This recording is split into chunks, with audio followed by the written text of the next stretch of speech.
स्वस्ति श्री गणेशाय नमः। स्वस्ति श्री सरस्वती नमः। स्वस्ति श्री सद्गुरु चरण कमलेभ्यो नमः।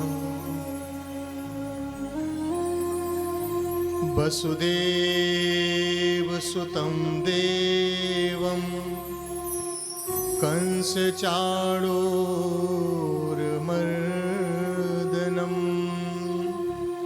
देवकी परमानन्दं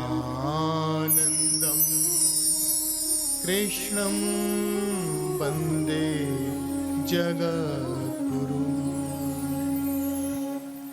कान्तिः सीतामृषति निन्दिति शारदेन्दु यत्र एकतो विलसिता मसिताङ्गशोभां वृन्दावनेऽपि कृतया मुनिगाङ्गसङ्गं राधा मुकुन्दयुगलं तदहं नमामि। लोकाभिरामं रणरङ्गधीरं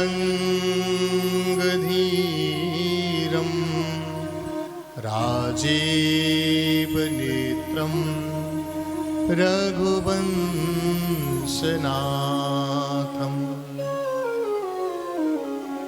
कारुण्यरूपं करुणाकरन्तं श्रीरामचन्द्रं शरणं प्रपद्ये। मनोजवं मारुततुल्यवेगं जितेन्द्रियं बुद्धिमतां वरिष्ठं वातात्मजं वानरयूथमुख्यं श्रीरामदूतं शरणं प्रपद्ये। आइए हनुमंत विराजिए कथा कहूँ मति अनुसार प्रेम सहित गादी धरूं विराजिए पवन कुमार। बोलिए श्री वृंदावन बिहारी लाल की जय हो। श्री बांके बिहारी लाल की जय हो। श्री यमुना महारानी की जय हो। श्री राधा रानी की जय हो।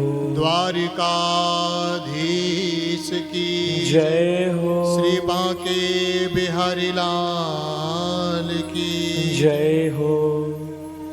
श्रीमद्भागवत महापुराण की जय हो। जय जय श्री राधे। जय जय श्री राधे। जय जय श्री राधे श्याम।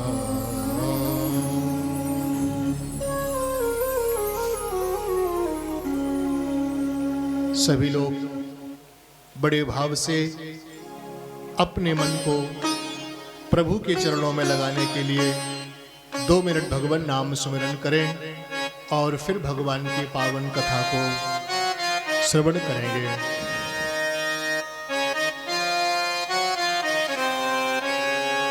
हरे कृष्ण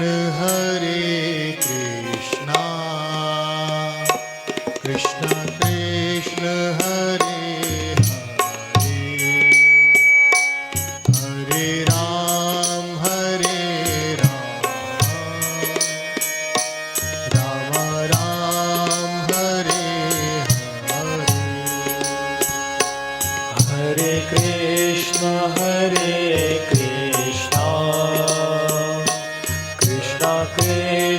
हरे हरे हरे सब राम गाइए। हरे राम राम राम हरे हरे हरे कृष्ण कृष्ण कृष्ण हरे हरे हरे राम राम राम हरे हरे हरे कृष्ण कृष्ण कृष्ण हरे हरे हरे राम राम राम हरे हरे हरे कृष्ण कृष्ण कृष्ण हरे हरे हरे राम राम राम हरे हरे हरे कृष्ण कृष्ण कृष्ण हरे हरे हरे राम राम राम हरे हरे हरे कृष्ण कृष्ण कृष्ण हरे हरे हरे राम राम राम हरे हरे हरे कृष्ण कृष्ण कृष्ण हरे हरे हरे राम राम राम हरे हरे दोनों हाथों से तालियों की सेवा करते हुए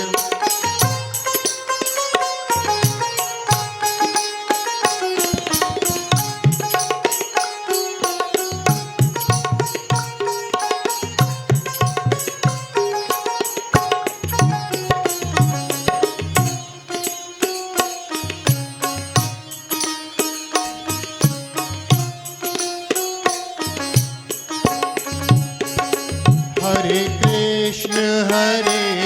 कृष्ण कृष्ण कृष्ण हरे हरे हरे राम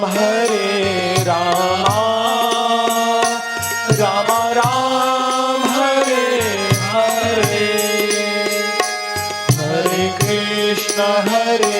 कृष्ण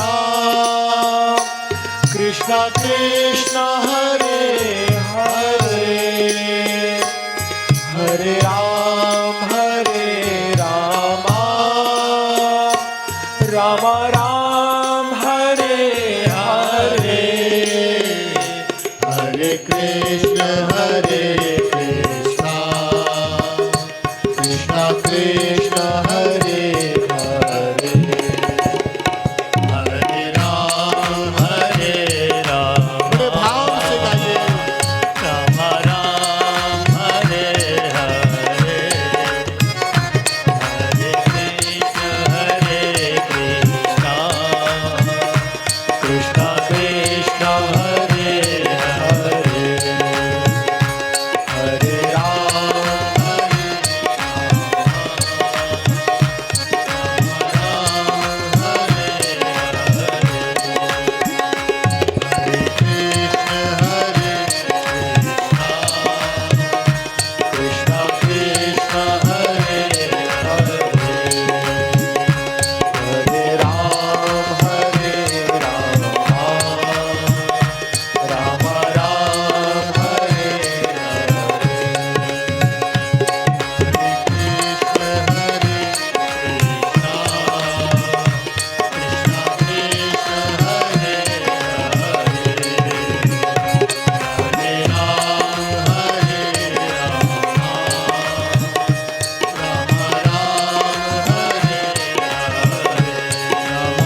वृंदावन बिहारी लाल की जय हो। श्री बांके बिहारी लाल की जय हो। राधा रानी की जय हो। श्रीमद् भागवत महापुराण की जय हो। स्वामी श्री हरिदास जी महाराज की जय हो। वृंदावन धाम की जय हो। श्री हरि बोल मंदिर की जय हो। जय जय श्री राधे श्याम।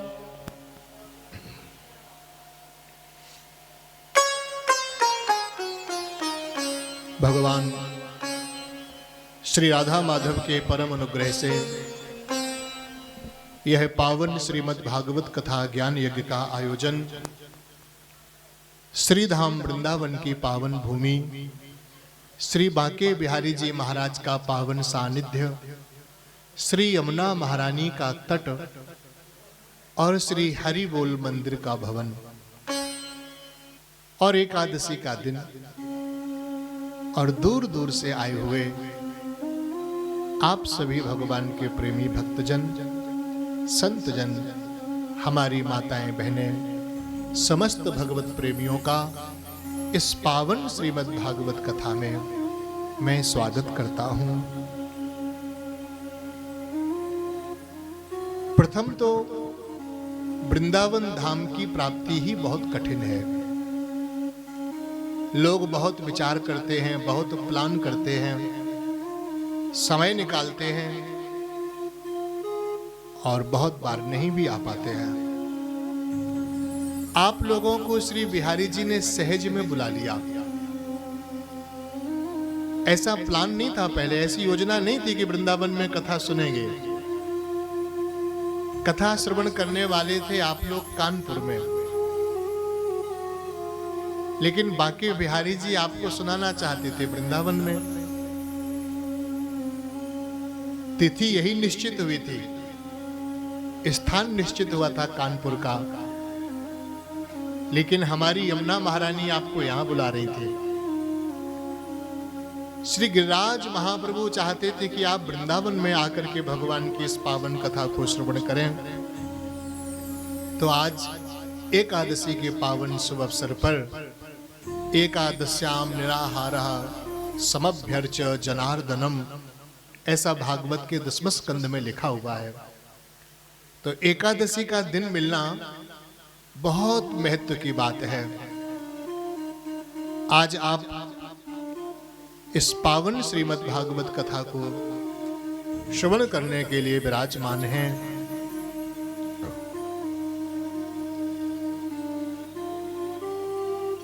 और भागवत जब प्रारंभ होती है ना, तो सबसे पहले भागवत के महात्म को सुना जाता है, क्योंकि जब तक हम वस्तु के महत्व को नहीं जानेंगे, व्यक्ति के महत्व को नहीं जानेंगे, तीर्थ के महत्व को नहीं जानेंगे, तब तक हमें उसका लाभ प्राप्त नहीं होता।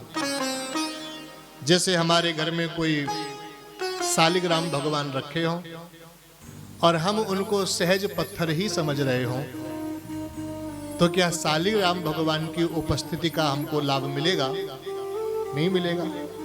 शालिग्राम भगवान तो घर में हैं, लेकिन हमको खबर नहीं है कि ये शालिग्राम भगवान है। हम उनको पत्थर मान करके घर में रखे हुए हैं, तो हमें उनका लाभ नहीं मिलेगा।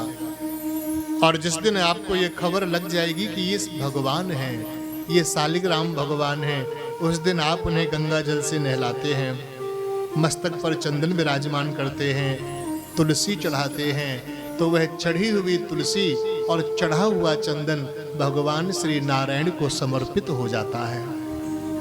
और यह जीव सहज में ही भगवान के पूजन का लाभ ले लेता है। भगवान के दर्शन करना तो कठिन है, भगवान का पूजन करना भी कठिन है, लेकिन भगवान इतने सहज हो गए हैं कि अगर आप एक पत्थर विशेष को भी ठाकुर जी मान करके पूजें, तो भी भगवान उसको स्वीकार कर लेते हैं। किसी भी देव में, किसी भी तीर्थ में, किसी भी व्यक्ति में अगर आप भगवान मान करके पूजा करते हैं, तो वह केशवम प्रतिगच्छति, भगवान के प्रति ही आपकी पूजा समर्पित हो जाती है। बोलो राधे राधे। तो भागवत कथा को सुनने से पहले भागवत को महत्व को जानना चाहिए। हेन प्रकारेण यथा तेन प्रकारेण तथा केन प्रकारेण कथा कथयतीति कथा। जिसको कहा जाए, जो कहने योग्य हो वह होती है कथा, जो सुनने योग्य हो वह होती है कथा। तो भगवान श्री हरि की चर्चा ही करने योग्य है और भगवान की चर्चा ही सुनने योग्य है। बोलो राधे राधे। जगत की चर्चा ना तो करने योग्य है और ना ही सुनने योग्य है। संसार की जब आप चर्चा करते हैं, जब हम संसार की चर्चा सुनते हैं तो हमारे मन में क्या होगा? या तो ईर्ष्या प्रकट होगी, कभी ग्लानि प्रकट होगी, कभी राग प्रकट हो जाएगा, तो कभी द्वेष प्रकट हो जाएगा। कोई अगर आपके सगे संबंधी की चर्चा करे, अरे वो तो बड़े महात्मा हैं, बड़े साधु हैं, बड़े अच्छे हैं, बड़े धर्मात्मा हैं, तो आपका उनके प्रति राग हो जाएगा। कोई ये कहे कि आपका बेटा तो इतना बड़ा मंत्री है, इतना मिनिस्टर है, इतना अरबों का रुपया है, तो आपके मन में मोह राग और पैदा हो जाएगा। अच्छा, बहुत अच्छी बात, मेरा बेटा, मेरी बहू, मेरी बेटी, मेरा दामाद। जगत की चर्चा जब आप करते हैं तो आप संसार से जुड़ जाते हैं।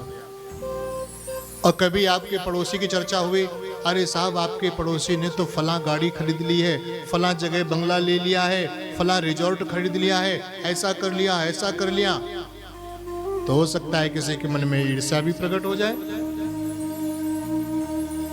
किसी के मन में द्वेष प्रकट हो जाए।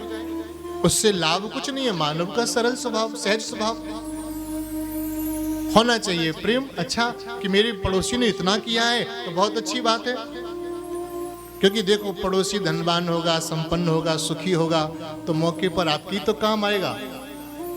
और पड़ोसी बेचारा खुद ही परेशान हो और आप पे भी परेशानी आ जावे, तो कौन किसकी मदद करे? तो हमारा पड़ोसी भी सुखी हो, संपन्न हो, धनवान हो, तो वो समय पे काम आता है। लेकिन मानव की सहज वृत्ति होती है कि कहीं ना कहीं उसे राग, कहीं द्वेष, कहीं मोह, कहीं लोभ, कहीं भय। तो जब हम जगत की चर्चा करते हैं तो हमें हमारे अंदर राग, द्वेष, ईर्ष्या, लोभ आदि प्रकट हो सकते हैं। और जब हम भगवान की कथा सुनते हैं, जब हम भगवान की चर्चा करते हैं ना, तो हमारे हृदय से जगत निकल जाता है और जगदीश हमारे हृदय में आकर के विराजमान हो जाते हैं। तो इसलिए भगवान की कथा ही कहने योग्य है और भगवान की कथा ही सुनने योग्य है, भगवान की कथा ही कहने योग्य है और भगवान की कथा ही श्रवण करने योग्य है। तो सबसे पहले भागवत के महात्म्य की चर्चा हुई कि इसको सुनने से क्या फायदा होता है। सच्चिदानंद रूपाय विश्वोत्पत्त्यादि हेतवे तापत्रय विनाशाय श्री कृष्णाय वयं नुमः। यहाँ से हम लोग भागवत जी में प्रवेश करते हैं। ये भागवत जी का द्वार है, तो इसलिए आइए मेरे पीछे पीछे आप लोग भी बोलेंगे। ये भागवत का प्रथम श्लोक है। सच्चिदानंद रूपाय विश्वोत्पत्त्यादि हेतवे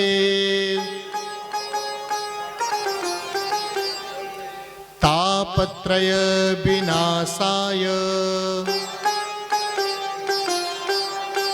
श्री कृष्णाय वयं नुमः।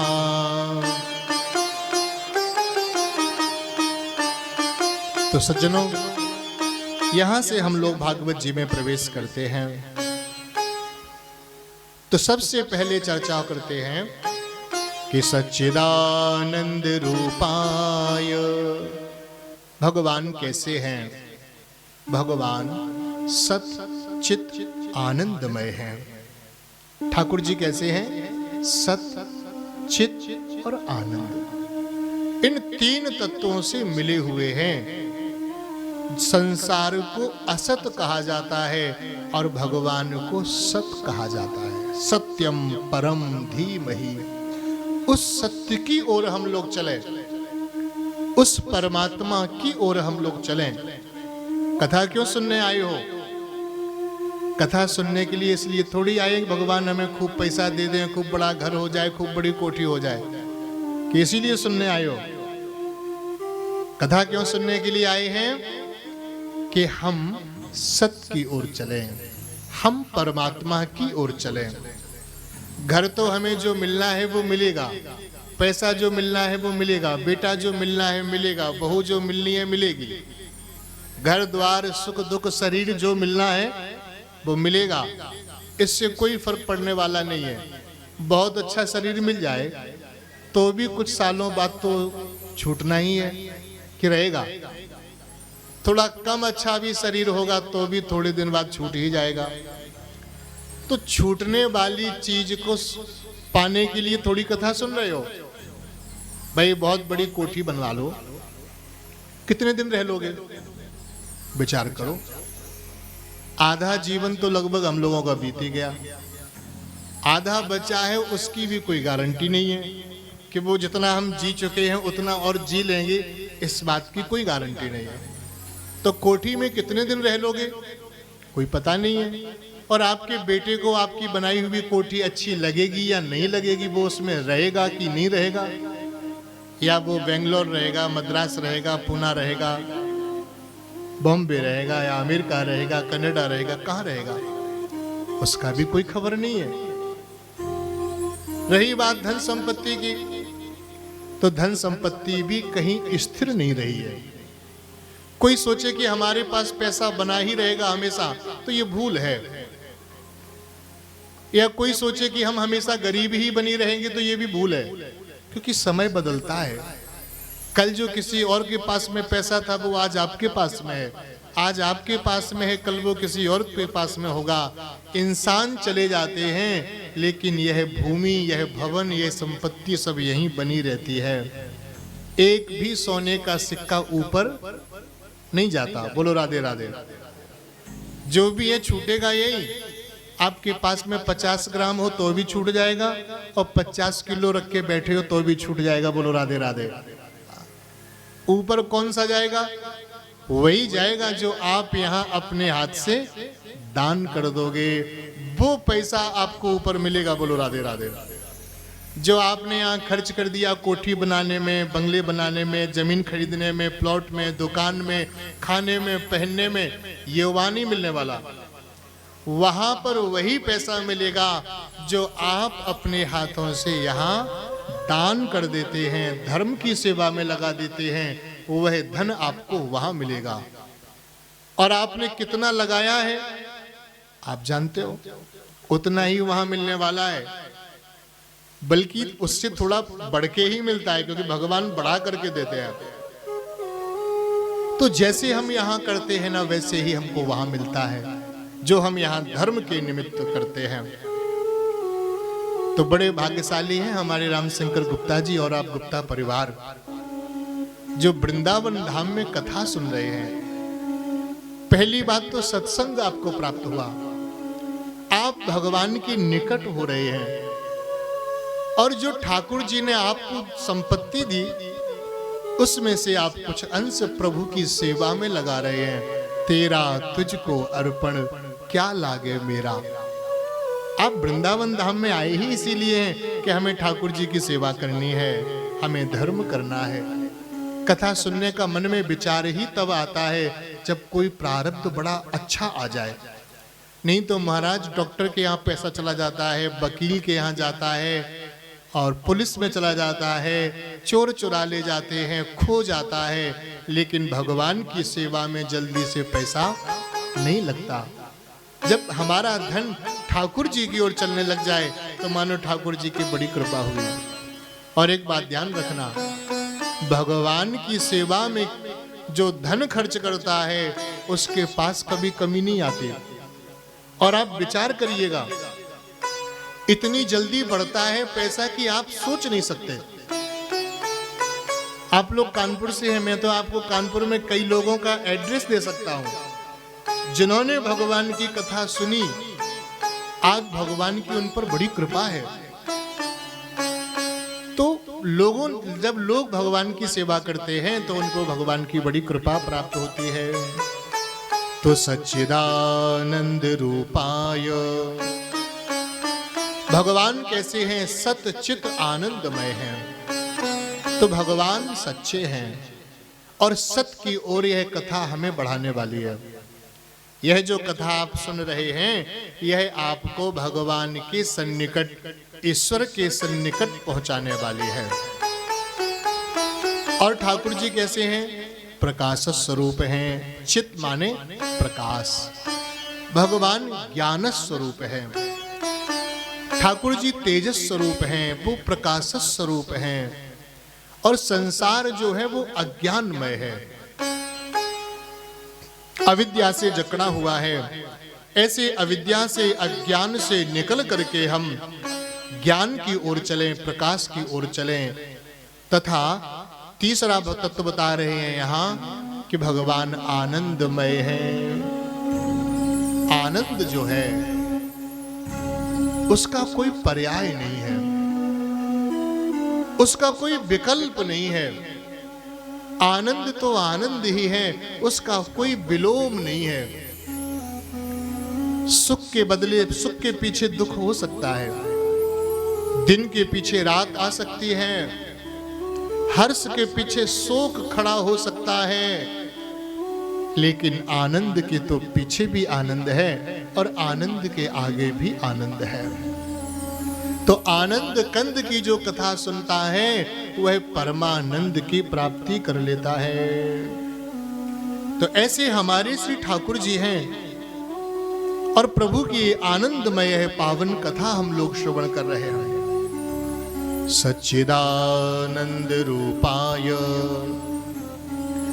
विश्वोत्पत्त्यादि हेतवे तापत्रय विनाशाय श्री कृष्णाय वयं नुमः। तो विश्वोत्पत्त्यादि हेतवे, यह जो भगवान की पावन कथा है यह संसार के जन्म मरण चक्कर से भी छुड़ाने वाली है। क्योंकि शास्त्र कहते हैं पुनरपि जननम पुनरपि मरणम पुनरपि जननी जठरे शयनम। बार बार जन्मना और बार बार मृत्यु को प्राप्त होना ये बड़ा कष्ट है, बड़ा दुख है। आप कल्पना करिए, जब यह जीव माता के पेट में होता है तो उसको मलमूत्र की थैली के साथ में रहना पड़ता है। मलमूत्र से सने हुए बिस्तर में अगर कोई आपको सुलाए तो आप सो नहीं पाएंगे। मलमूत्र से भरे हुए कक्ष में कोई आपको रहने को कहे तो आप रह सकते हो? नहीं रहोगे। एकदम सब कुछ क्लीन चाहिए, साफ सफाई चाहिए। वही यह जीव जब माता के गर्भ में होता है तो मलमूत्र की थैली के साथ में ही होता है और नाना प्रकार के उसको दुखों को सहन करना पड़ता है। माता के गर्भ में छोटे छोटे कीटाणु काटते रहते हैं, उसको अनेक प्रकार के कष्ट होते हैं। माता कुछ भोजन कर लेती है ना, तीखा खा लेती है तो उसके कोमल शरीर को बहुत तकलीफ होती है और वह जीव इस दुख को किसी से कह नहीं सकता। उस परमात्मा से विनती करता है, प्रभु इस सागर से मैं कब निकलूंगा, कब इस गर्भ से बाहर जाऊंगा। मैंने बार बार आपने मेरे को मौका दिया और मैं बार बार आपको भूल बैठा। हे गोविंद, इस बार जब मैं बाहर जाऊंगा ना तो आपका भजन करूंगा, आपका सुमिरन करूंगा, आपकी सेवा करूंगा, जिससे मैं भवसागर से पार हो जाऊं। और जब यह जीव बाहर आता है, रोता है, और लेकिन फिर धीरे धीरे चुप हो जाता है और फिर संसार के लोगों से प्रेम करने लग जाता है। माता से, पिता से, भाई से, पुत्र से, पत्नी से, मित्र से, धन से, संपत्ति से, और ईश्वर को भूल जाता है। जैसे प्रेम हम घर से करते हैं, जैसे प्रेम बेटे से करते हैं, जैसे प्रेम बहू से करते हैं, जैसे प्रेम धन संपत्ति से करते हैं, जैसा प्रेम शरीर से करते हैं, ये सब तो क्षणभंगुर नाशवान है। जब इनसे ऐसा प्रेम करते हैं, वैसा ही प्रेम अगर श्री बांके बिहारी जी से करने लग जाएं, तो भव सागर से हम पार हो जाएं। प्रेम से बोलो राधे राधे। तो जैसे प्रेम हम जगत की चीजों से करते हैं, वस्तुओं से करते हैं, नाशवान से करते हैं, वही प्रेम अविनाशी से करने लगे तो बेड़ा पार हो जाए। तापत्रय विनाशाय श्री कृष्णाय वयम नमः। जीव के समस्त तापों को दूर करने की सामर्थ्य भगवान श्री कृष्ण में है, भगवान श्री राम में है। तो यहाँ पर प्रणाम करते हैं भागवत में, तो श्री कृष्णाय, केवल कृष्ण को प्रणाम नहीं किया, श्री सहिताय। कौन से कृष्ण? केवल कृष्ण नहीं, कृष्णाय नहीं, श्री सहिताय। तो पहले श्री लगाया, और हमारे ब्रज में श्री बोलते हैं राधा रानी को। तो कृष्ण को प्रणाम नहीं किया, श्री कृष्ण को किया, माने राधा कृष्ण को किया। युगल उपासना करनी चाहिए, युगल ठाकुर का ध्यान करना चाहिए। बड़ी सुंदर कथा आती है हमारे ब्रज में। एक जगह है सोनोरा, और सोनोरा में है कदम खंडी। तो सोनोरा की कदम खंडी में एक नागा बाबा जी महाराज हुए हैं। बहुत बड़ी बड़ी जटाएं रखते थे। कल तो उनका छोटा ही था, लेकिन बचपन से साधु थे। बाल बढ़ते गए, खूब बड़ी जटाएं उनकी हो गई। और एक बार बड़ी बड़ी जटाओं को रख करके वह आ रहे थे बरसाने की ओर। पास में ही है सोनोरा से बरसाना। तो चले आ रहे थे, वही मार्ग में एक जगह पर उनके जटाएं थी जो वो करील कुंजों में उलझ गई। अब बड़े बड़े बाल, बहुत बड़ी जटा कुंजों में उलझ गई। ऐसी जोर के बाल उलझ गए कि सुलझाने पे नहीं सुलझे। अब बाबा तो बाबा जी को जिद आ गई। बोले लाला, तेने मोए उलझायो है ना, अब तू ही सुलझाएगो। मुंह पे तुझे जटा सुलझना रही, अब इन जटान को तू ही सुलझावेगो। यों कह करके बाबा जी वहीं आलती पालती जमा करके बैठ गए। कन्हैया को ध्यान करने लग गए। दूर से ग्वारिया गाय चरामते भय आए। उन ग्वारियान ने देखो, अरे बाबा की जटाएं बड़ी जोर की फंसी है, और बाबा के सिर में तकलीफ भी हो रही होगी, खून चिलचिला रहा होगा। सो वो ग्वारिया आए, बाबा लाओ मैं तो को सुलझा दूं। अरे बाबा, तेने कैसी जटा फंसा रहा कि लाओ मैं सुलझाऊं। बाबा जी ने कही, दूर रहियो लाला। क्यों? बोले मोए तो पे ना सुलझनो। ग्वारिया बोले, फिर तुमको सुलझावे कौन आवेगो। बाबा ने कही, जाने मोए फसायो है ना, जाने मोए उलझायो है, अब वही सुलझावेगो। ग्वारियन ने कही, बाबा तेने तो कौन ने उलझायो, मोए तो पतो ना है, लेकिन मैं तो ये सुलझा सकूं। नाई ब्रजवासियों, अब वो कन्हैया ही आवेगो हमको सुलझावे, तुम अपने घर को जाओ। सब ब्रजवासी बेचारे घर चले गए। एक दिन हो गया, 2 दिन हो गए, बाबा जिद के पक्के, ना कुछ खाया ना कुछ पिया, बस वहीं बैठे रहे। आंखों से आंसू टपक पड़ते हैं, फिर याद करते हैं राधा श्याम सुंदर को। जब 3रा दिन हुआ तो भगवान समझ गए कि अब ये महात्मा उठने वाले नहीं हैं। क्या करूं? ठाकुर जी को आना पड़ा। छम छम करते हुए पूज्य नागा बाबा जी महाराज के पास में पहुंचे और कहा, बाबा लाओ मैं आपकी जटान को सुलझा दूं। बाबा तो 3 दिन आके भूखे प्यासे बैठे, आंख खोलवे की भी ताकत नहीं, आंख बंद किए किए ही पूछा, तू कौन है? श्याम सुंदर मुस्कुराए, बाबा मैं बोई हूं जो तोय उलझा गयो। मैं बोई हूं। लाला तू बोना हो सके? क्यों बाबा, मैं क्यों ना है सकूं? अरे जाने मोकू उलझायो है ना, वो तो कृष्ण है, श्याम सुंदर है। अरे बाबा तो मैं बोई तो हूं, आंख खोल के तो मेरी ओर देखो। नागा बाबा जी ने आंख खोल के देखा तो बांसुरी लिए हुए छोटे से श्याम सुंदर खड़े हुए मुस्कुरा रहे हैं। पैरों में पांजेब हैं, गले में सुंदर हार हैं, हाथों में सोने की सुंदर कंगन हैं और मंद मंद मुस्कुरा रहे हैं। कन्हैया ने सोची कि अब तो बाबा हमको दर्शन करके, हमारे दर्शन को करके हमारे पाम पकड़ लेगो। बाबा जी ने फिर आंख बंद कर दी। श्याम सुंदर ने कहा, बाबा अब कहाँ भयो? मोए पहचानो ना है? बाबा बोले, तू कृष्ण है ही ना सके। कन्हैया ने कि हे भगवान, अब मैं कौन सी आईडी दिखाऊं? बाबा अरे मैं कृष्ण ही तो हूं।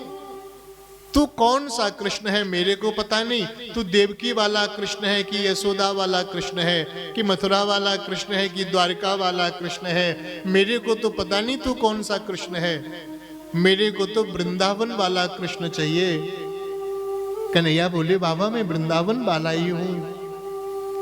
नागा बाबा जी महाराज की आंखों से आंसू आ गए कि वृंदावन वाला कृष्ण तो बिना राधा के रहता ही नहीं है, तू तो अकेला ही डोल रहा है। भगवान समझ गए बाबा युगल रूप के दर्शन करना चाहते हैं। ठाकुर जी झट से बरसाने पहुंचे और लाडली जी से कहा, श्यामा जो जल्दी से चलो। कहा भयो लालजू?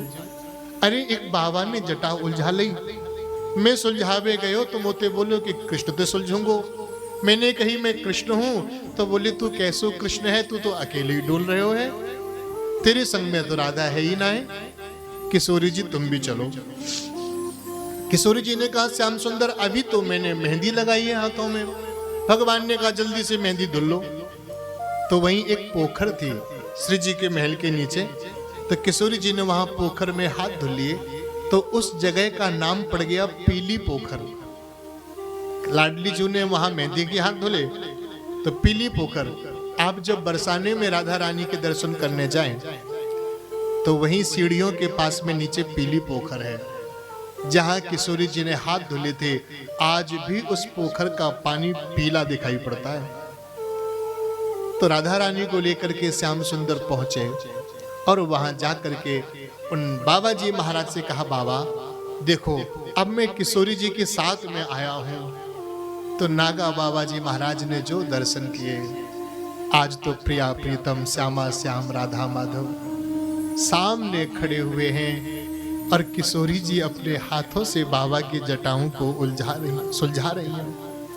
बाबा मन ही मन बड़े प्रसन्न हो रहे हैं, कह रहे हैं श्याम सुंदर तुमने अच्छा उलझाया और श्री राधा रानी ने हमको अच्छा सुलझाया। तुमसे अच्छा कोई उलझा नहीं सकता और हमारी लाडली जू से अच्छा कोई सुलझा नहीं सकता। बोलो राधे राधे। तो आज भी वो नागा बाबा जी महाराज का वहां मंदिर है कदम खंडी में, बरसाने के पास में। जब हम लोग 84 कोस ब्रज यात्रा करते हैं तो वहां जाते हैं। ब्रज में बड़े सुंदर सुंदर स्थान हैं। यहाँ चारों धाम भी हैं, यहाँ गया जी भी हैं, यहाँ कपिल मुनि हैं, यहाँ गंगा सागर हैं, बद्री केदार गंगोत्री यमुनोत्री हैं। यहाँ सारे तीर्थ हैं यहाँ पर। क्योंकि नंद बाबा और मैया के दर्शन की इच्छा थी ना, तो श्याम सुंदर ने सारे तीर्थों को ही बुला लिया था। बाबा नंद मैया को दर्शन कराए थे। तो तापत्रय विनाशाय, हमारे जीवन के समस्त पापों को मिटा देते हैं श्याम सुंदर। श्री कृष्णाय वयम नमः। भगवान श्री कृष्ण को प्रणाम किया, राधा जी को प्रणाम किया। और महात्म के प्रथम अध्याय में चर्चा करते हैं। नैमिषे सूतमासीनम मभिवाद्य महामतिम कथामृत रसास्वादः कुशलः सौनको ब्रवीत्। सुखदेव भगवान को प्रणाम करके, भगवान श्री राधा कृष्ण को प्रणाम करके भागवत की कथा प्रारंभ होती है। और आप मन से अब पहुंचिए कहाँ? नैमिषारण्य की पावन भूमि, जहां बड़ी ही सुंदर निर्मल श्री गोमती माता बह रही हैं। और वहीं पर गोमती के तट पर 88,000 ऋषि बैठे हुए हैं। और सुंदर से बटवृक्ष के नीचे एक सुंदर सी व्यास गद्दी बनी हुई है, जिस पर श्री सूत जी महाराज विराजमान होकर के भगवान की कथा सुना रहे हैं। किसको सुना रहे हैं? 88,000 ऋषियों को। और उन ऋषियों में परीक्षित बनकर के कौन बैठे हुए हैं? श्री सूत जी महाराज। कथा तो सभी सुनते हैं, एक सी ही सुनते हैं, लेकिन कथा सुनने के लिए एक परीक्षित की जरूरत होती है। तो परीक्षित के रूप में वहां श्री सूत जी बैठे हुए हैं। और वक्ता के परीक्षित के रूप में श्री सौनक जी बैठे हुए हैं। और वक्ता के रूप में श्री सूत जी महाराज विराजमान हैं। तो सौनक जैसा परीक्षित और सूत जैसा वक्ता। कितनी लंबी कथा सुनी है मालूम है? शायद ही संसार में किसी ने इतनी लंबी कथा सुनी हो। 1000 साल तक कथा सुनी। सौनक जैसा श्रोता कहां मिलेगा? कुशलः सौनको ब्रवीत्। इसलिए व्यास जी को लिखना पड़ा पद्म पुराण में कि श्री सौनक जी महाराज ने सूत जी से अब कहा, क्या कहा कि अज्ञान ध्वांत विध्वंस कोटि सूर्य समप्रभ सूताख्या ही कथा सारम मम कर्ण रसायनम। सौनक जी ने कहा, सरकार आप अज्ञान रूपी अंधकार को मिटाने के लिए करोड़ों सूर्य के समान हैं। जैसे सूर्योदय जब होता है ना, तो अंधेरी से अंधेरी रात भी बीत जाती है। कृष्ण पक्ष की काली रात हो और रात के 12 बजे हो, घर में कहीं कोई प्रकाश ना हो तो कैसा अंधियारा रहता है। अब तो इतनी बिजली लाइट हो गई सब जगह कि अंधेरा बहुत कम दिखता है। एक जमाना था जब हम लोग छोटे छोटे रहे होंगे, गांवों में जब लाइट नहीं होती थी और दीपक बढ़ जाता रात में, तो आंगन में कुछ दिखता नहीं, कमरे में कुछ दिखता नहीं, बड़ा अंधेरा रहता था। अब तो अंधेरा ठीक से होता ही नहीं है, क्योंकि रोड लाइट, सारी लाइट बहुत जलती ही रहती, उतना अंधेरा नहीं होता। लेकिन जब काली अंधियारी रात हो, बरसात का मौसम हो, बादल गरज रहे हो, दीपक न जल रहा हो, उस समय की आप कल्पना करो कितना अंधेरा। तो ऐसा लगता है जैसे अंधेरा कभी बीतेगा नहीं। लेकिन जब धीरे धीरे सूर्योदय होता है, भगवान सूर्य प्रकट होना शुरू होते हैं, तो वो सारा अंधियारा समाप्त हो जाता है। हमारे भी जीवन में अज्ञान का, अविद्या का बहुत अंधकार है, लेकिन जब ज्ञान प्रकट होता है तो सारा अज्ञान समाप्त हो जाता है। तो अज्ञान रूपी अंधेरे को मिटाने के लिए श्री सूत जी महाराज करोड़ों सूर्य के समान हैं, ऐसा सौनक जी कह रहे हैं। उनका अनुभव है और ऐसा अनुभव होना चाहिए। जब तक हमारी आचार्य के प्रति निष्ठा नहीं होगी, सद्गुरु के प्रति निष्ठा नहीं होगी, ब्राह्मण के प्रति निष्ठा नहीं होगी, तीर्थ के प्रति निष्ठा नहीं होगी, तब तक हमको उससे कोई लाभ मिलने वाला नहीं है। निष्ठा होना जरूरी है। विश्वासो गुरु वाक्येषु स्वस्मिन् दीनत्व भावना। हम जिनसे कथा सुने हम जिनको गुरु के रूप में स्वीकार करें, उनके वचनों में हमारी श्रद्धा हो, उनकी कही हुई बात में हमारी निष्ठा हो। उन्होंने जो हमसे कहा, उन्होंने जो बात बताई, उसे पूरी निष्ठा पूर्वक, ध्यान पूर्वक सुने, अपने जीवन में उतारे। तो गुरु के वचनों के प्रति विश्वास हो, गुरु में विश्वास हो, और स्वस्मिन दीनत्व भावना। और शिष्य का कर्तव्य है अपने अंदर दैन्य होना चाहिए। यदि हमारे अंदर दीनता नहीं आएगी, यदि हमारे अंदर दैन्य प्रकट नहीं होगा, तो फिर ठाकुर जी मिलने वाले नहीं हैं।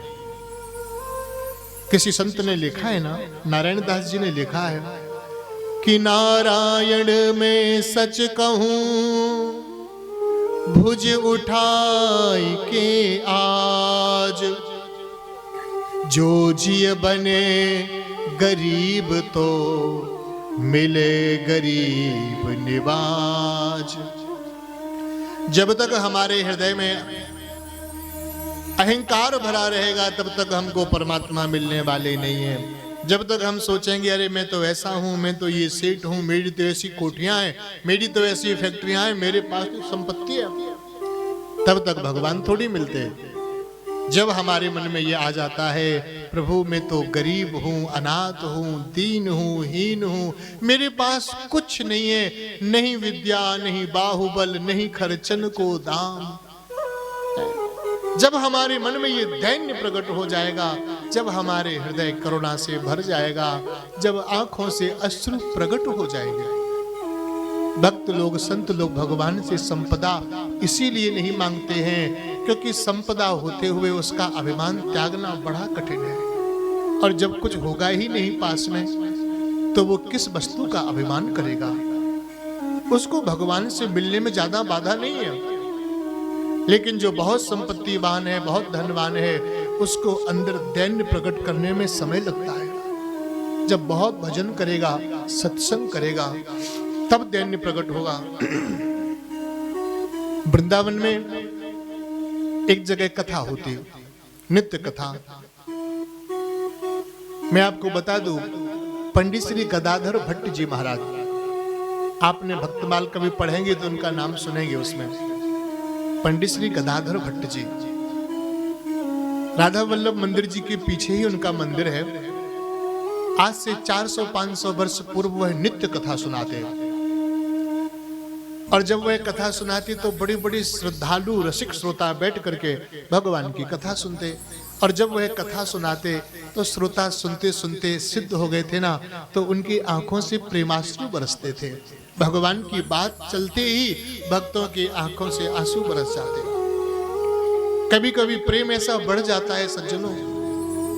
अभी थोड़े दिन पहले मैं छत्तीसगढ़ गया, नहीं छत्तीसगढ़ नहीं सॉरी, उड़ीसा में एक जगह पड़ती है ओलोंग, तो वहां पर कार्यक्रम का आयोजन था। वहां एक बहन आई मिलने के लिए, हमसे पूछा कि महाराज आप वृंदावन से आए हो?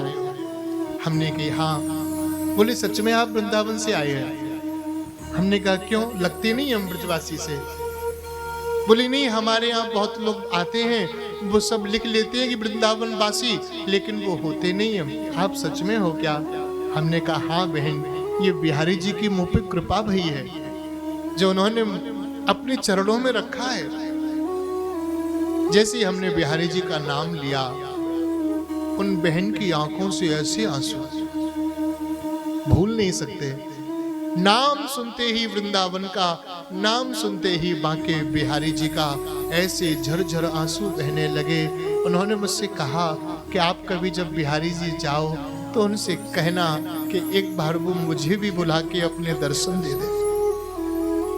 मेरा मन बहुत तड़पता है। ऐसी दुविधा में फंसी हुई हूं मैं, ऐसी गृहस्थी में कि मैं इतनी दूर से वहां जा नहीं पाती हूं। घर के लोग मुझे ले नहीं जाते हैं, कोई जाने नहीं देता। आप उनसे कहिएगा कि वो मुझे कभी बुलाएं और अपने दर्शन दें। कोई जाए जो वृंदावन। तो ऐसा प्रेम। तो पंडित गदाधर भट्ट जी महाराज जब कथा सुनाते थे ना, और भगवान की बात आती, भक्तों की आंखों से आंसू, एक सेठ जी बड़े धनवान थे, वह भी कथा सुनने के लिए आते और कथा सुनते सुनते सेठ जी देखते कि भक्तों की आंखों से तो आंसू आते हैं, मेरी आंख से आंसू नहीं बरसते हैं, क्या करूं।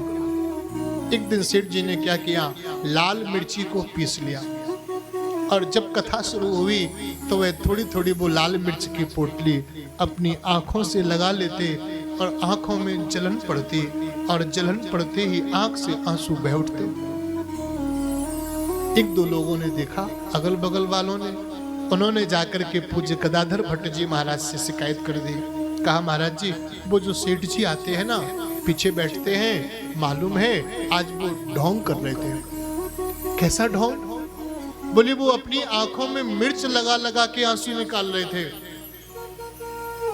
गदाधर भट्ट जी महाराज बड़े पहुंचे हुए संत थे।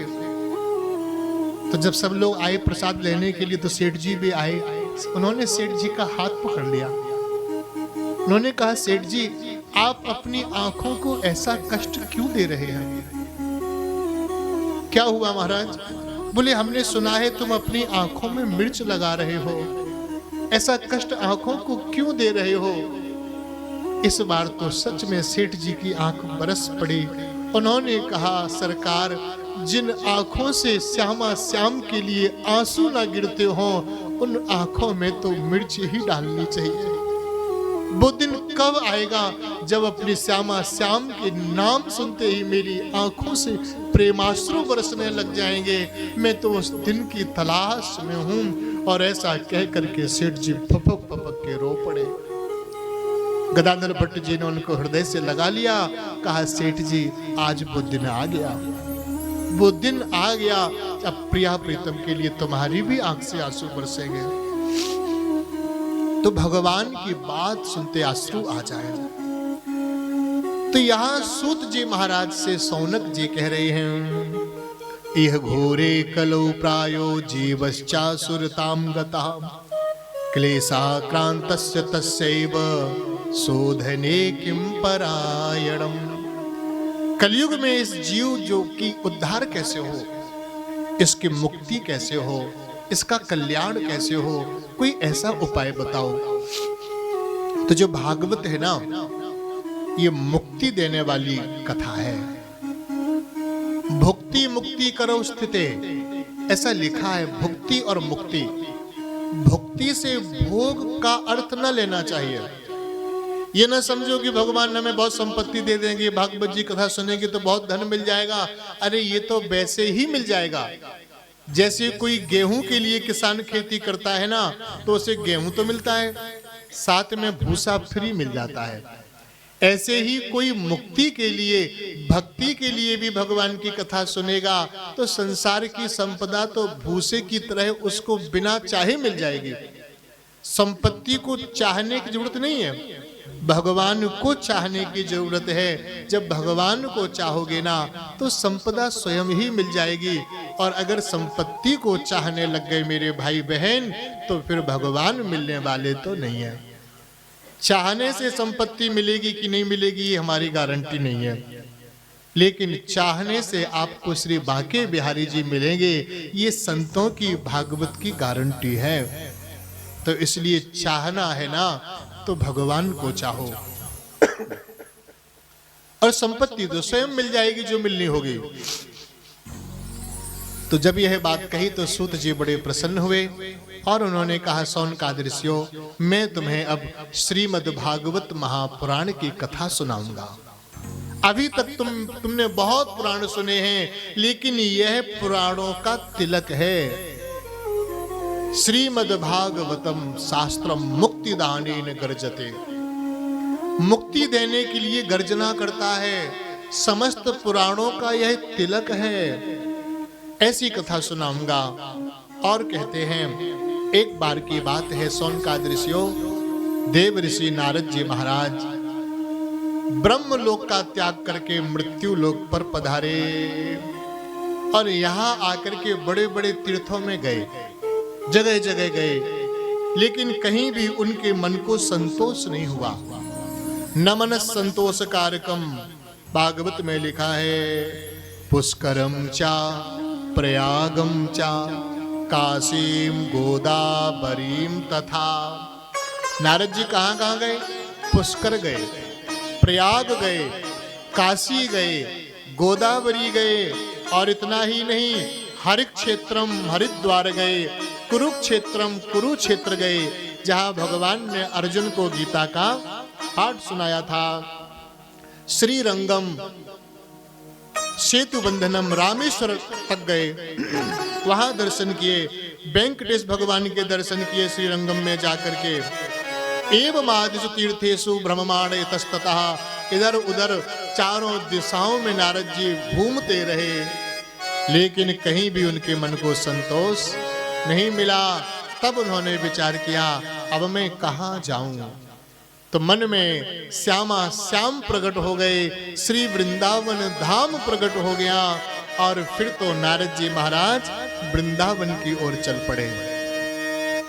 वृंदावन जाने को जी चाहता है, वृंदावन जाने को जी चाहता है, वृंदावन जाने को जी चाहता है, वृंदावन जाने को जी चाहता है, जी चाहता है मेरा, जी चाहता है, जी चाहता है मेरा, जी चाहता है, जी चाहता है मेरा, जी चाहता है, जी चाहता है मेरा, जी चाहता है, राधे राधे गाने को जी चाहता है, राधे राधे गाने को जी चाहता है, श्यामा श्यामा गाने को जी चाहता है,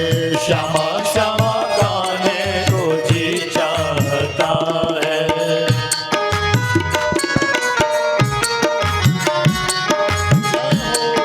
हरि बोल, श्री राधे।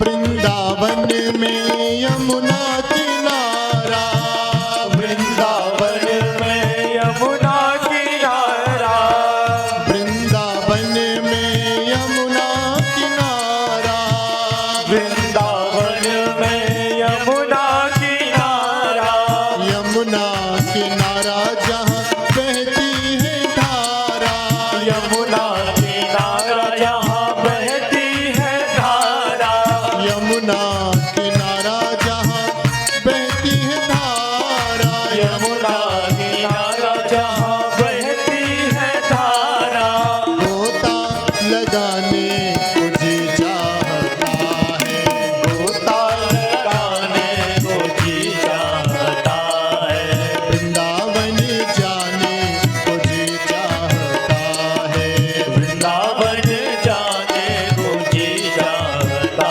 है।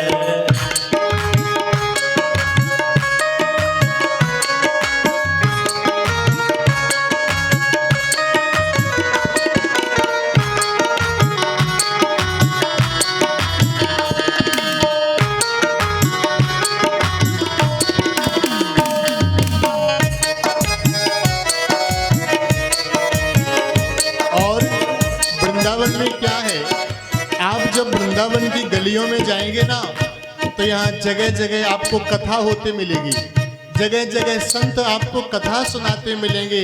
यही तो वृंदावन है। वृंदावन में संत बहुत है, वृंदावन में संत बहुत है, संत बहुत है, महंत बहुत है, संत बहुत है, महंत बहुत है, वृंदावन में संत बहुत है, वृंदावन में संत बहुत है, संत बहुत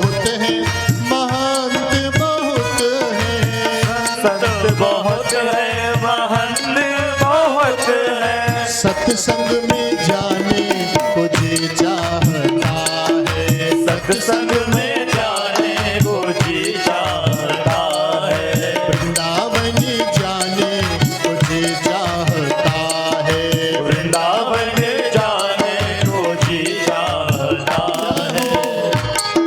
हरि बोल, श्री राधे।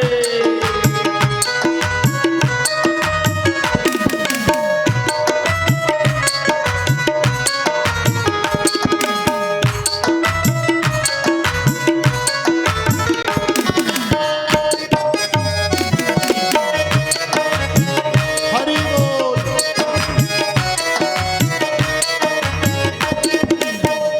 और हमारे वृंदावन में क्या है विशेष? यमुना जी विशेष है, यहाँ की रज विशेष है, और हमारे ठाकुर श्री बांके बिहारी जी विशेष हैं।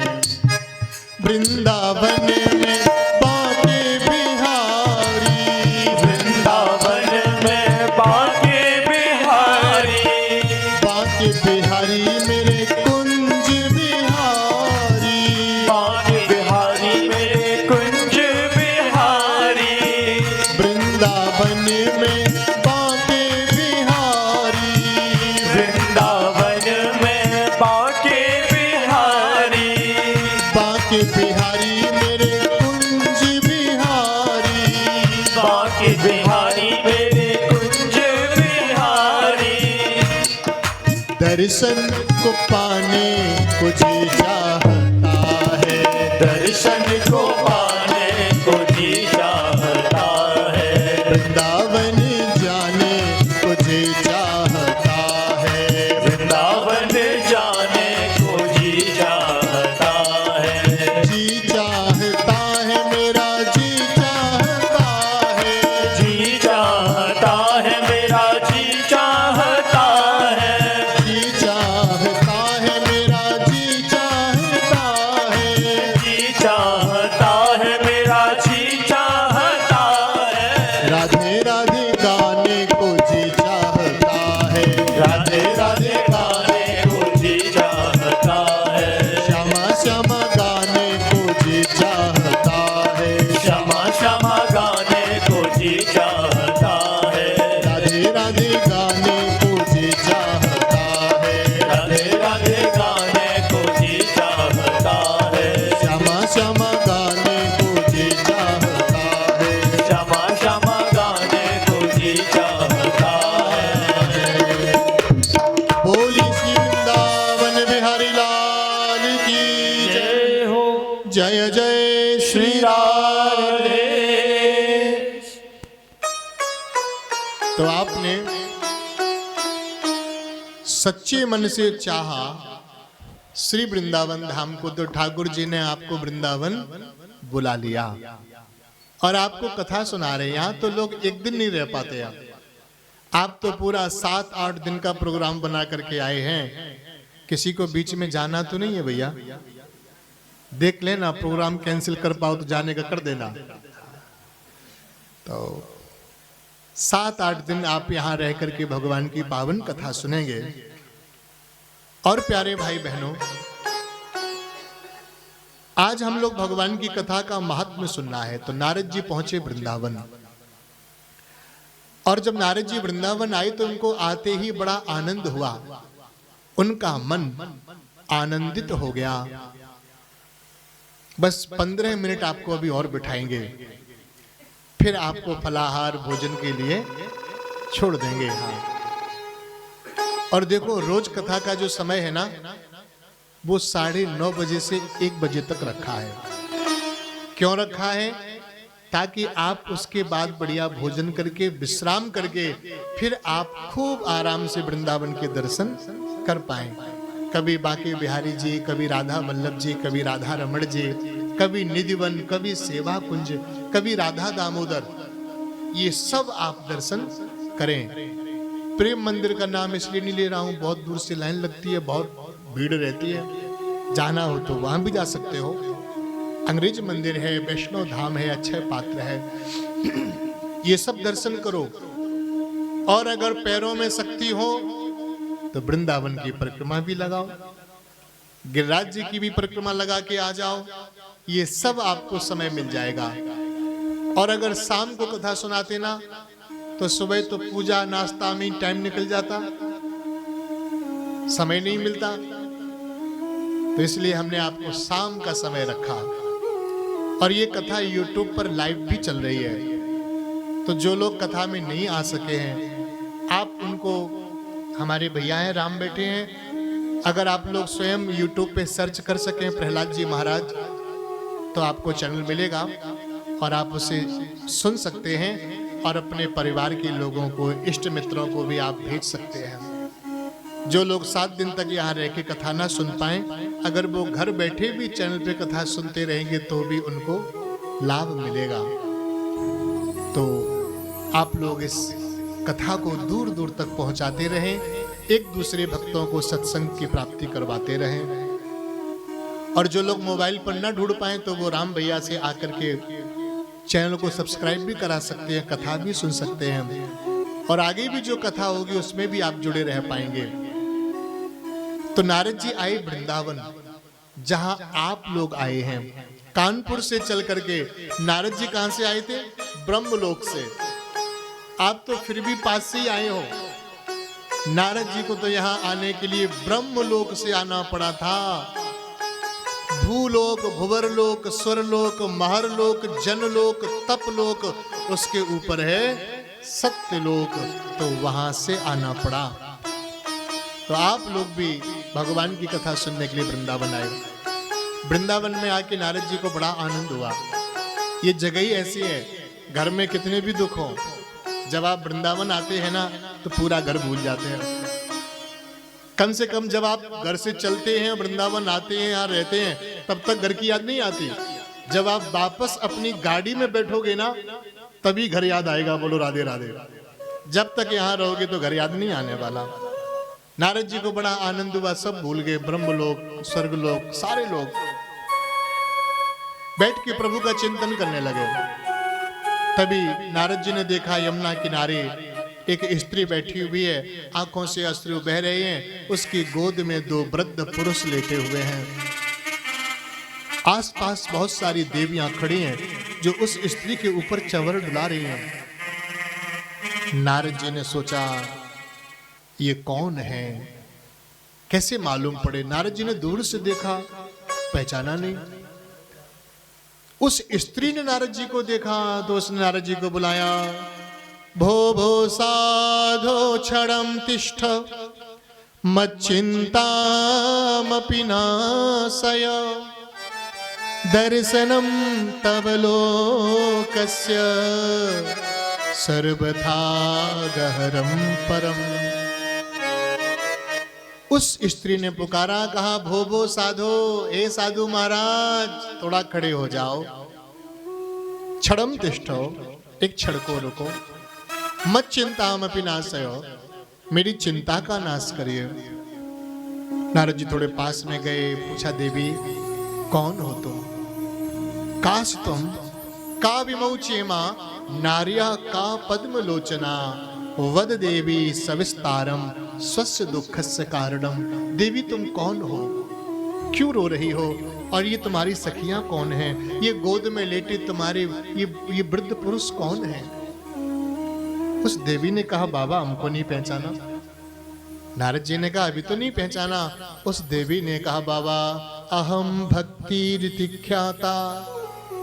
यदि आपने कभी भक्ति का नाम सुना हो, भक्ति देवी का नाम सुना हो कभी, मैं वो भक्ति हूं। ओहो आप भक्ति माता हो? हाँ नारद मैं ही भक्ति हूं। नारद जी ने कहा मां मैंने तुझे कहां कहां नहीं ढूंढा, लेकिन तू मिली वृंदावन में। यही तो वृंदावन की महिमा है। यहाँ आते ही तो भक्ति से मुलाकात हो जाती है। जो भक्ति आपको कानपुर, बंबई, दिल्ली, अमेरिका, रसिया में नहीं मिलेगी, वो भक्ति जब आप वृंदावन में अपनी गाड़ी से नीचे उतरेंगे और इस ब्रज की भूमि में पांव रखते ही आपकी भक्ति से मुलाकात होती है। और रिक्शे वाला भी कहता है राधे राधे मैया, राधे राधे। सब राधे राधे बोलते मिल जाते हैं। यही वृंदावन है। नारद जी ने कहा माँ धन्य हो। और ये आसपास देवियां कौन हैं? बोली ये गंगा, यमुना, नर्मदा, कावेरी, सिंधु, यही सब तो मेरे चंवर डुला रही है, मेरी सेवा कर रही है भक्ति की। माँ ये गोद में लेटे आदमी कौन है? बोले ये आदमी नहीं है तो। बोले मेरे बच्चे हैं। क्या नाम है? ज्ञान वैराग्य। एक का नाम है ज्ञान और एक का नाम है वैराग्य। काल योगे ने जर्जरो। आप सोच रहे होंगे ये बूढ़े क्यों हो गए? बोले ये कलयुग के प्रभाव से बूढ़े हो गए हैं। मैं भी बूढ़ी हो गई थी, अंग भंग हो गई थी, लेकिन जब से वृंदावन में आई हूं तो मैं तो नई हो गई हूं, नबोढ़ा हो गई हूं, मैं युवती हो गई हूं। लेकिन मेरे बच्चे यहां भी आके जवान नहीं हुए। नारद जी ने कहा मां, क्योंकि ये भक्ति की भूमि है। वृंदावन जो है ना, ये भक्ति की भूमि है। परम पूज्य स्वामी श्री अखंडानंद जी महाराज जब वृंदावन में कथा करते थे ना, तो ज्ञान और वैराग्य की चर्चा ज्यादा करते थे। और जब हरिद्वार में कथा कहती थी सन्यासियों के बीच में, तो भक्ति की कथा कहते। यहां तो आकर के ब्रह्म सूत्र की चर्चा करते थे पूज्य स्वामी अखंडानंद जी, और हरिद्वार में जाकर के भागवत की चर्चा करते हैं। एक बार किसी साधक ने उनसे पूछा, स्वामी जी महाराज ये वृंदावन तो भक्ति की भूमि है, आप यहाँ ज्ञान की चर्चा करते हो, हरिद्वार ज्ञान की भूमि है, काशी ज्ञान की भूमि है, वहां भक्ति की चर्चा करते हो, ऐसा क्यों? तो स्वामी अखंडानंद जी ने कहा कि ये तो भक्ति की भूमि ही है, यहाँ तो भक्ति का अभाव है ही नहीं, तो मैं भक्ति की कथा किसको सुनाऊं? यहाँ तो मैं ज्ञान की चर्चा करता हूँ, क्योंकि यहाँ भक्ति तो जन जन में समाई हुई है। और हरिद्वार काशी जब जाता हूँ तो वहाँ ज्ञानियों की शुष्क भूमि है, मैं वहाँ भक्ति की कथा सुनाता हूँ, क्योंकि वहाँ भक्ति का अभाव है, तो वहाँ भक्ति की चर्चा करता हूँ। तो ये ब्रज भूमि तो भक्ति की भूमि है। नारद जी ने ज्ञान और वैराग्य को जगाने के लिए बहुत प्रयास किया, लेकिन वो नहीं जागे। तब नारद जी बद्रीनाथ जी गए और वहां पर सनकादि ऋषियों से मुलाकात हुई। तब सनकादि ऋषियों ने कहा, हे देवर्षि, अगर तुम भक्ति का दुख दूर करना चाहते हो तो एक ही उसका उपाय है, तुम भागवत कथा सुनो। भागवत के सुनने से ज्ञान और वैराग्य की मूर्छा भाग जाएगी, बुढ़ापा जरा दूर हो जाएगा, रोग शोक चले जाएंगे और वह भी जवान हो जाएंगे, युवा हो जाएंगे। नारद जी ने कहा, महाराज मैंने कितने वेद पाठ किए, कितने गीता की, कितना सब कुछ किया, कोई फर्क नहीं पड़ा, तो भागवत के सुनने से कैसे लाभ होगा? तो सनकादि ऋषियों ने कहा, नारद वेद वृक्ष हैं और भागवत फल है। यदि वृक्ष के रस को चाहिए हो तो वृक्ष के फल का ही स्वाद लेना पड़ेगा। आम मीठा होता है, लेकिन आम का पेड़ खाओगे तो मीठा थोड़ी लगेगा, कि लगेगा? गुप्ता जी तुम ही बताओ। नहीं लगेगा। तो हमने तो कभी खाया नहीं, देखो आम पेड़ तो कभी खाया नहीं, पत्ते भी नहीं खाए। तो कहने का मतलब डाली, पत्ते, पेड़, जड़ कुछ भी मीठा नहीं है आम में। मीठा क्या है? फल। जब वो पक जाता है ना तो मीठा हो जाता है। तो भागवत जो है ना, यह निगम कल्प तरोर गलितम फलम। गलितम माने पका हुआ फल है, और ऐसा फल है कि उस फल में तो छिलका भी होता है, गुठली भी होती है। बोलो राधे राधे। तो छिलका भी हटाना पड़ता है और गुठली भी हटानी पड़ती है, तभी तो उसका स्वाद मिलता है। लेकिन ये ऐसा फल है कि ना तो इसमें कहीं छिलका है, ना कहीं इसमें गुठली है, इसमें तो रस ही रस भरा हुआ है। उस आम का रस जाता है इस मुख से, और इस आम का रस जाता है इन दो श्रवण रूपी मुखार बिंदों से। जब ये श्रवण से जब यह रस जाता है ना, तो हृदय को आनंद से भर देता है और सदा सदा के लिए यह जीव का कल्याण कर देता है। तो इसलिए तुम भागवत सुनो। नारद जी बोले, ठीक है, कहाँ सुनाओगे? बोले, ऐसी जगह पे सुनो जहाँ खूब लोग सुनने के लिए आ सकें। तो बोले, अच्छा देखो, वृंदावन में जब कथा होती है ना, तो यहाँ का एक श्रोता 1000 श्रोता के बराबर होता है। बोलो राधे राधे। कानपुर दिल्ली में कथा होना तो श्रोता माने श्रोता 100 हैं तो 100, लेकिन अगर वृंदावन में कथा होवे और 50 श्रोता भी होवे तो आप समझ लीजिए 50,000 श्रोता बैठे हुए हैं। यहाँ पर एक श्रोता 1000 श्रोता के बराबर होता है। बड़ी महिमा है। क्यों इतनी महिमा है कि देखो भाई बहनों, वृंदावन हर कोई थोड़ी आ सकता है। कथा सुनने के लिए बिहारी जी के चरणों में बैठना सरल है क्या? अति हरि कृपा जाहि पर होई, पांव देई एहि मार्ग सोई। वहां तो भैया सब आ जाते, लेकिन यहाँ तो जिस पर गोविंद कृपा करेंगे वही आएगा। और जिस पर गोविंद की कृपा हो गई वो तो 1000 के बराबर वैसे ही हो गया। बोलो राधे राधे। तो नारद जी महाराज ने कहा ठीक है, कहाँ सुनाओगे? बोले हरिद्वार चलो। हरिद्वार पहुंचे। सनकादि ऋषियों ने कथा श्रवण कराई तो उस कथा को नारद जी ने सुना हरिद्वार में, और उसका लाभ मिला। जो भक्ति वृंदावन में बैठी थी वहां ज्ञान और वैराग्य दोनों ही युवा हो गए। भक्ति प्रसन्न हुई, कथा में जाके प्रकट हो गई। श्री कृष्ण गोविंद हरे मुरारे, नाथेति नामानि मुहुर बदंती। भगवान नाम सुमरन करते हुए नाचने लग गई। तब नारद जी ने कहा महाराज ये भक्ति का दुख तो दूर हो गया, इस कथा की और महिमा बताइए। बोले कोई कैसा भी जीव हो, पापी हो, पुण्यात्मा हो, धर्मात्मा हो, कैसा भी हो, जो इस कथा को सुन लेता है वह मुक्त हो जाता है, भगवान को प्राप्त कर लेता है। और कोई बिना सुने ही मर गया हो, मुक्ति ना हुई हो, उनके वंशज भी अगर इस कथा को सुन लेते हैं तो भी उनके पूर्वज जो पितृ आदि योनियों में पड़े हैं वह भी वैकुंठ चले जाते हैं। बोलो वृंदावन बिहारी लाल की जय। तो इस कथा को जब आप सुनते हैं ना तो आपके जो पूर्वज होते हैं जो स्वर्ग आदि लोकों में हैं वह वहां स्वर्ग में नाचने लग जाते हैं कि आज हमारे वंश में कोई ऐसा हुआ जो मेरे निमित्त से गोविंद की कथा को सुन रहा है। अब आप विचार करिए आज आपके पूर्वज कितने प्रसन्न होंगे। एक तो आप भागवत कथा सुन रहे हैं और वह भी ब्राह्मण के द्वारा। कथाएं तो बहुत हो रही हैं भैया, आजकल अच्छे श्रोता भी मिलना मुश्किल हो, अच्छा वक्ता भी मिलना मुश्किल है। आपको कोई पता नहीं है आप जिनसे कथा सुन रहे हैं वो ब्राह्मण है कि नहीं, आचार्य हैं कि नहीं, शास्त्रीय आचार्य किया है कि नहीं। आजकल तो लड़कियां भी हारमोनियम बजाना सीख लेती हैं तो वो भी शास्त्रीय हो जाती हैं। बोलो राधे राधे। और खूब कथा सुना रही हैं, खूब नाम कमा रही हैं। लेकिन भागवत में लिखा है विरक्तो वैष्णवो विप्रो वेद शास्त्र विशुद्धिकृत। हर किसी से कथा भी नहीं सुननी चाहिए भागवत की। किससे सुने? विरक्त हो, वैष्णव हो, विद्वान हो और ब्राह्मण हो। ऐसे व्यक्ति से जब हम कथा सुनेंगे तभी हमें कथा का फल प्राप्त होगा। देखो एक होती है सरकारी ऑफिस की मोहर और एक होती है घर बनाई मोहर। तो जो ब्राह्मण है ना वो सरकारी मोहर हैं।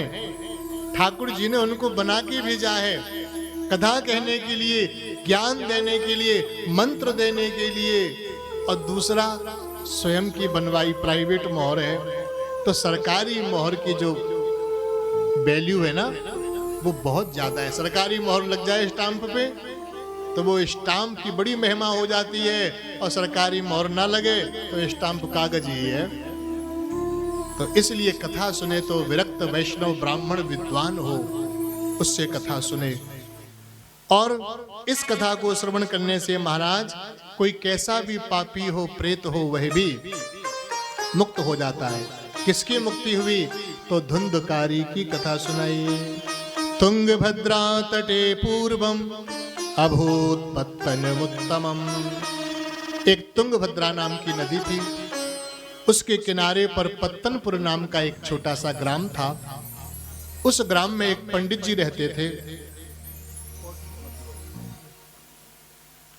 उस ग्राम में एक पंडित जी रहते थे, उनका नाम था आत्मदेव।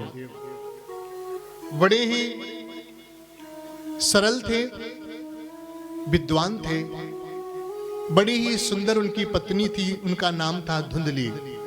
अच्छे कुल से आई थी, बस उनके विचार उतने बढ़िया नहीं थे, बड़ी अक्खड़ थी, जिद्दी थी, जो उन्हें करना है वही करती,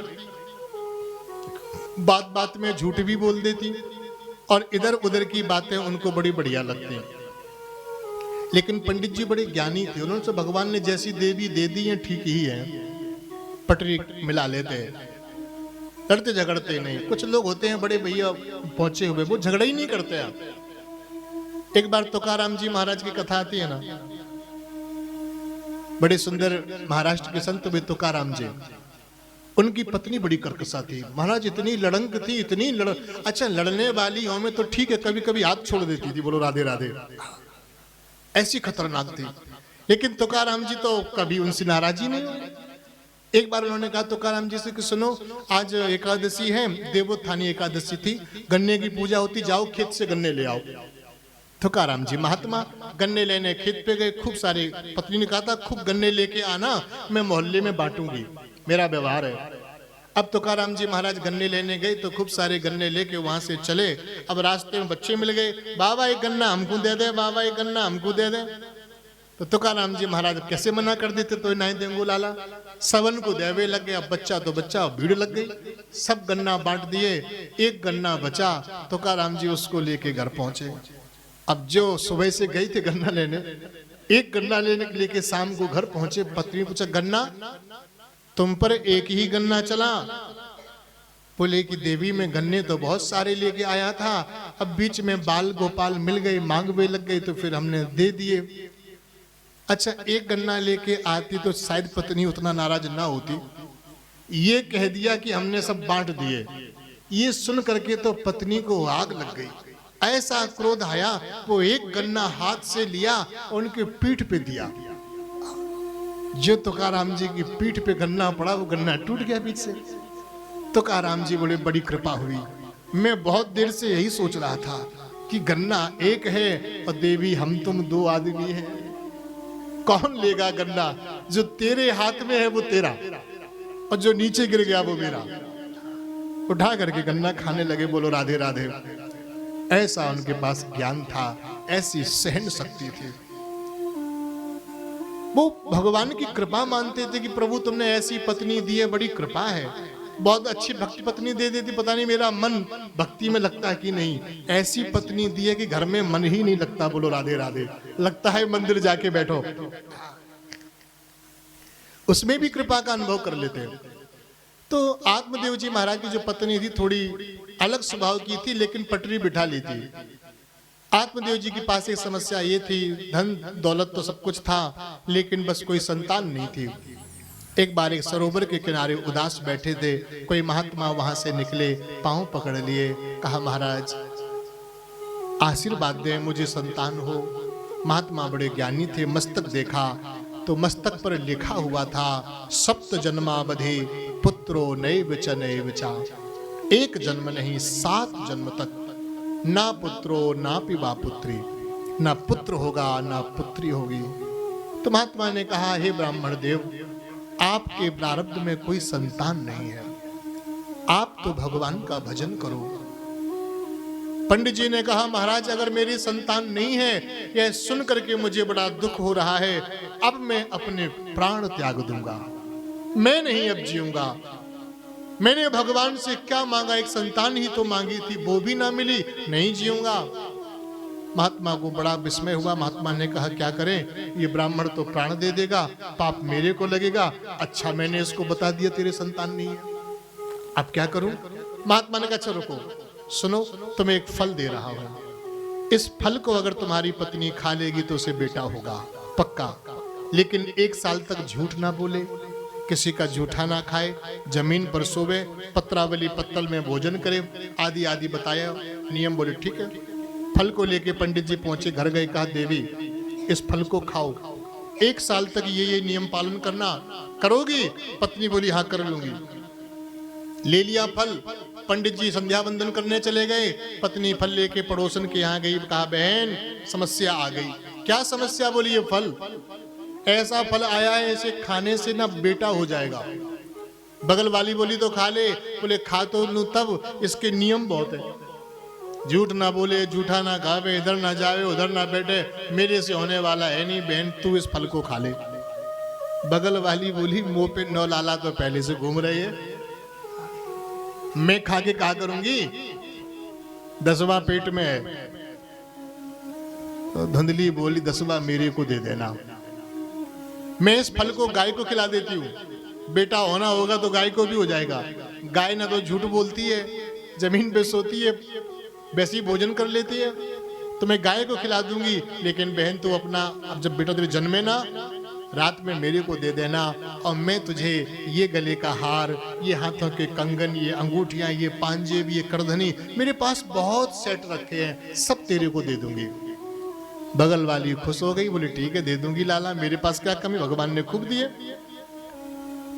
जब समय आया तो उसके बच्चे जन्मा, उसने वो बच्चा दे दिया धुंधली को चुपचाप रातों रात। धुंधली अपना वह फल पहले ही गाय को खिला चुकी थी। अब तो धुंधली ने जोर से हल्ला मचा दिया, अरे पंडित जी जल्दी आओ, क्या हुआ, देखो मेरे लाला हो गया, जल्दी आओ लाला हो गया। पंडित जी दौड़े दौड़े आए तो धुंधली गोद में लाला लिए, छोटा सा लाला हाल का जन्मा। पंडित जी ने कहा कमाल हो गया, कल तक तो कोई खबर नहीं थी, डायरेक्ट लाला हो गया। बोले अरे महाराज ऐसी तो यशोदा मैया को है गए, यशोदा तो चैन से सो रही, मैं भी चैन से सो रही, लाला हो गया, मैं क्या करूं। पंडित जी ने सोचा अरे महात्मा ने फल दिया था ना, ये फल का चमत्कार हो गया, ये बेटा हो गया धुंधली को। बेटे को गोद ले लिया, नामकरण संस्कार जब किया तो धुंधली ने कहा मेरा नाम धुंधली है, मेरे बच्चे का नाम धुंधकारी होगा। धुंधकारी नाम रख दिया। 3 महीने बाद उस गाय के भी बच्चा जन्मा। उस गाय के जो बालक जन्मा वह बिल्कुल मनुष्य का बालक, बस उसके जो कान थे वह गाय जैसे थे, तो नाम पड़ गया गोकर्ण। गोकर्णहा पंडितो ज्ञानी धुंधकारी महाखलहा। गोकर्ण जी महाराज तो बहुत बड़े पंडित बने और धुंधकारी बहुत बड़ा दुष्ट निकला। समय बदलता गया, धुंधकारी ने जुआ खेलना, मांस भक्षण करना, मदिरा का पान करना, धन को वेश्याओं में बांटना, यह सारे काम शुरू कर दिए। सारी संपत्ति नाश होने लगी। तब आत्मदेव जी ने कहा बेटा मैंने तो बेटे से भगवान से बेटे को इसलिए मांगा था कि मेरा बेटा धर्म करेगा, कर्म करेगा, बुढ़ापे में मेरी सेवा करेगा। तू तो सब बर्बाद कर दे रहा है, क्यों करता है ऐसा। बेटा मैंने ये घर कैसे बनाया, मैंने सब कैसे किया, तू क्यों बिटा रहा। धुंधकारी ने कहा तुम्हारा है क्या बाबा, तुम बूढ़े हो गए हो, मेरा घर है, मेरी संपत्ति है, मैं जो चाहूं सो करूं। आपको अच्छा नहीं लगता तो घर से निकल जाओ, छोड़ दो मेरा घर, चले जाओ कहीं तीर्थ में, राम राम रटना। आत्मदेव जी को बड़ा कष्ट हुआ। बोले जिस घर को मैं अपना समझता था, आज बेटा कह रहा तुम्हारा यहाँ है ही क्या, निकल जाओ मेरे घर से। आत्मदेव जी ने घर छोड़ दिया। आत्मदेव जी ने गृह का त्याग कर दिया और त्याग करके जंगल की ओर पहुंच गए। तब छोटे बेटा गोकर्ण जी आए। उन्होंने आके बड़ा सुंदर गोकर्ण गीता का उपदेश किया। देहिस्ति मांस रुद्रे विमतिम तजत्वम जाया सुता दिसदा ममताम विमुंच। कहा बाबा मैं मेरा ये सब माया छोड़ करके आप माधव की शरण में वृंदावन चले जाओ, वही अपना है, बाकी तो ये शरीर भी सपना है, यह भी छूट जाएगा। आप सोचते हैं बेटे ने घर से निकाल दिया, पिताजी इस घर में कौन रहा है, एक ना एक दिन तो सबको घर छोड़ना ही पड़ता है। अंत समय जब आता है तो कोई कितना भी किसी ने प्यार से घर बनाया हो, कितना भी रहा हो, कम रहा हो, अंत में तो घर छोड़ करके उसको शमशान में ही जाना पड़ता है। तो पिताजी घर तो छूटता है, लोगों से मरने की बात छूटता है, आपसे जिंदे में छूट गया, ये गोविंद की कृपा हुई है, अब आप वृंदावन जाओ। तो आत्मदेव जी महाराज इस वृंदावन आए और यहाँ आकर के उन्होंने भगवान का भजन शुरू किया। और भजन करते करते प्रिया प्रीतम को प्राप्त कर लिया। श्यामा श्याम के चरणार विंदों की उनको प्राप्ति हो गई। भाई बहनों, और इधर धुंधकारी ने अपनी मां को बहुत कष्ट दिया। एक दिन रात में मां ने घर छोड़ दिया, एक कुएं में कूद करके अपने प्राणों को समाप्त कर दिया। धुंधकारी 5 वेश्याओं को लेके घर रहने लगा। संत लोग कहते हैं 5 वेश्याएं कौन हैं? रूप रस गंध स्पर्श शब्द, इनकी वासना ही वह 5 वेश्याएं हैं। यह जिह्वा, यह आंख, नासिका, त्वचा, ये जो इंद्रियां हैं ना, यही वो वेश्याएं हैं जो इस जीव को बंधन में बांध करके नरक में पहुंचा देती हैं। तो वो 5 वेश्याओं ने एक बार क्या किया, धुंधकारी को चारपाई से बांध करके जलते हुए अंगारे उसके ऊपर डाल दिए। तड़प तड़प के धुंधकारी की मृत्यु हो गई। 5 स्त्रियां उस धन को लेकर के चली गई। गोकर्ण जी को पता चला, अपने भाई धुंधकारी का संस्कार किया। 1 वर्ष हुआ, गया जी में जाकर के पिंड दान किया, सारा सब कुछ कार्य किया। लौट करके घर आए, घर में आके सो रहे थे तो धुंधकारी ने उनको प्रेत रूप में दर्शन दिए। जब रात्रि हुई तो सकन मेसा सकृद हस्ती सकृच्य महिषो भवत, उनके सामने वह कभी बहुत बड़े हाथी के रूप में, कभी भैंसे के रूप में, कभी बकरे के रूप में, कभी यम के रूप में प्रकट हो जाए। तब गोकर्ण जी ने पूछा, तुम कौन हो? तो उसने कहा, अहम भ्राता त्वदीयोस्मि धुंधकारी नामतः। भैया, मैं आपका भाई हूं, मेरा नाम धुंधकारी है, मेरी मुक्ति का उपाय करो। तब गोकर्ण जी ने बहुत विचार किया। अंत में भगवान सूर्य से पूछा और भगवान सूर्य ने कहा, श्रीमद् भागवतान मुक्ति, आप इन्हें भागवत कथा सुनाओ, उसी से मुक्ति होगी। फिर गोकर्ण जी ने भागवत कथा सुनाई। 7 गांठ के बांस में आकर के धुंधकारी बैठ गया। एक दिन कथा हुई तो 1 गांठ खुली, दूसरे दिन दूसरी, 5वें दिन 5वीं, 7वें दिन 7वीं गांठ खुल गई और धुंधकारी दिव्य रूप धरो जातस तुलसी दाम मंडितः, भगवान का स्वरूप प्राप्त कर लिया। गोविंद की कथा को सुन करके गोविंद का रूप प्राप्त कर लिया। तो सज्जनों, यह भगवान की कथा जीवात्मा को परमात्मा से मिलाने वाली कथा है। धुंधकारी जैसा प्रेत भी जब भगवान के रूप को प्राप्त हो गया तो हम और आप कथा सुनेंगे तो कल्याण क्यों नहीं होगा, अवश्य ही कल्याण होगा। तो अब आज अधिक समय आपका नहीं लेंगे। आगे की चर्चा अब हम लोग कल सुबह 9:30 बजे से किया करेंगे। 1 बजे कथा विश्राम होगी, फिर 1 बजे आप लोग प्रसाद पाया करेंगे और इस तरह से यह कथा फिर आगे चलेगी। तो सज्जनों, आओ एक भगवान का छोटा सा भजन स्मरण करें और फिर भगवान की कथा को यहीं विराम देंगे। नैनन में बस जाओ, क्या कहना है बांके बिहारी जी से? नैनन में बस जाओ कान्हा जी मोरे, कान्हा जी मोरे, जय हो।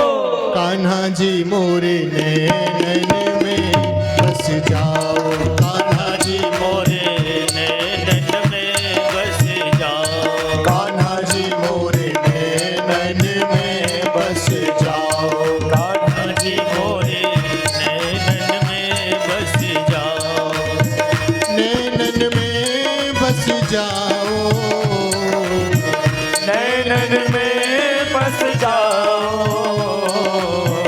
नैनन में बस जाओ, नैनन में बस जाओ। कान्हा जी मोरे, जय हो। कान्हा जी मोरे, जय हो। कान्हा जी मोरे नैनन में बस जाओ, कान्हा जी मोरे नैनन में बस जाओ। जय हो।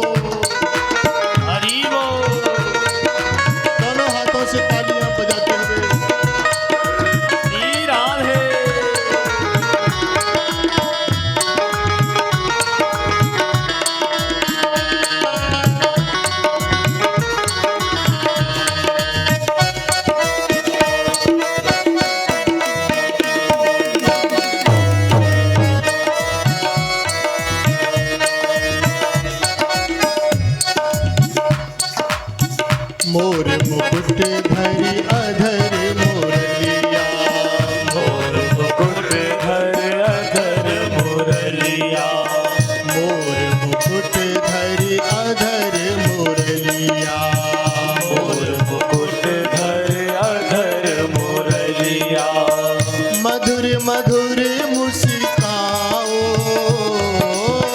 मधुर मधुर मुस्काओ कान्हा जी मोरे जय हो कान्हा जी मोरे जय हो कान्हा जी मोरे नैनन में बस जाओ कान्हा जी मोरे नैनन में बस जाओ श्यामा जो मोरे नैनन में बस जाओ श्यामा जी मोरे नैनन में बस जाओ